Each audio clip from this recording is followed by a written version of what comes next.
Alright guys, I wanted to hop on here and really quickly give you a tutorial on how to use Insert Learning. It's relatively straightforward and basically asks you to annotate and answer questions inside of a text. It can be a website, it can be an article, or it can be something like this, which is a Google Doc. Specifically for this assignment, I asked you to read, annotate, and answer the questions embedded in the text.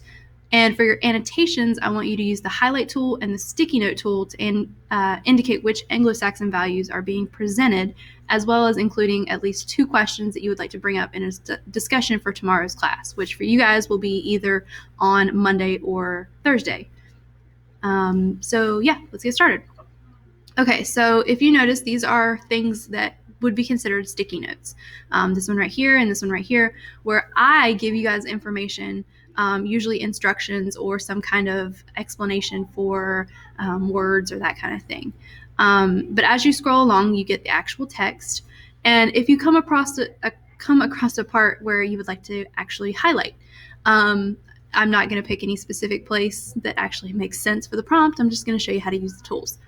So when you're ready to find and when you found and are ready to highlight a part of the text, you come over here to this little toolbar, and it gives you a couple different options. So it has the highlight text option, insert a sticky note, and it also has a few more options that are just settings and dashboard. So really you guys are going to live inside of this highlight text and insert sticky note. So let's go to highlight text, and whenever you're ready, you found your quote or whatever that you would like to use, you drag, and let go. You'll notice that you have a couple different options that pop up once you have made that highlight. If those little options go away, you can simply click on where you highlighted and they'll pop back up. It also gives you an option to delete that highlight once you're done. So if you click on this little tool right here, it gives you an option to change the color of that highlight. You don't necessarily have to do this unless I indicate a specific color. If not, then you can just stick with the yellow. Over here, it gives you an option to add a quick comment to your highlight.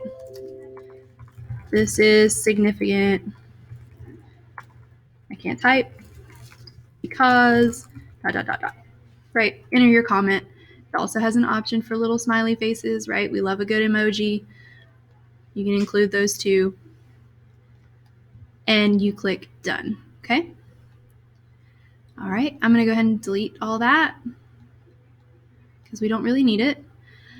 Now, instead, if I don't want a highlight, if I want to insert a sticky note that references a specific line. Now, this is one of the downfalls, is that you can only insert a sticky after a specific line. But if you are inserting the sticky in reference to a couple of different lines, just in the note, tell me which lines it's pertaining to. So say, for instance, from line beginning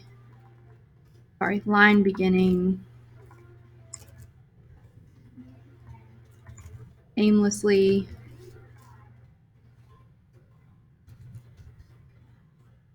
to once there were men. Okay. Just indicating to me what specific line you're talking about. The author does a great job of ... right? Again, see, I can't type. It also gives you an option to video record a comment. That is totally up to you. If you would like to video record your comment, you're more than welcome. Like I said, that is totally up to you, but it does give you that option. It'll pop up with a video recording option thing that shows you your face or your voice or whatever. Okay, so as I was saying, it's going to I asked you to both highlight and to insert sticky notes, but you also have to go through and answer questions. So the answering questions part is very, very easy. All you have to do is click on the text box where it says answer, and you type. Okay, type answer here, and you're done.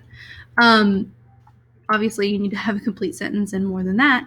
And remember that with short answer questions, I would like you to use the RACE format. If you don't remember what RACE format is, it stands for restate, answer, cite, and explain. Restate your question and answer it. Provide evidence from the text and include an explanation of how your evidence supports your answer. Okay, should equal out to be at least 3 sentences, and should have a quote. Okay, and then you scroll down.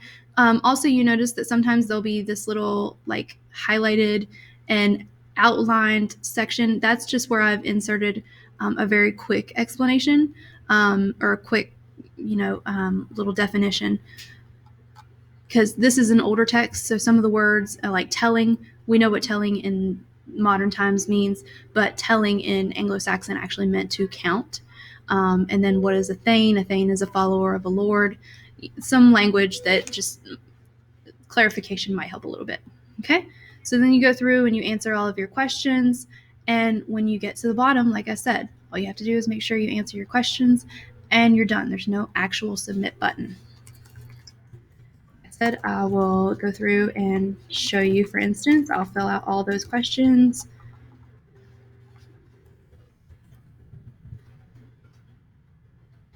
And notice, see, no submit button.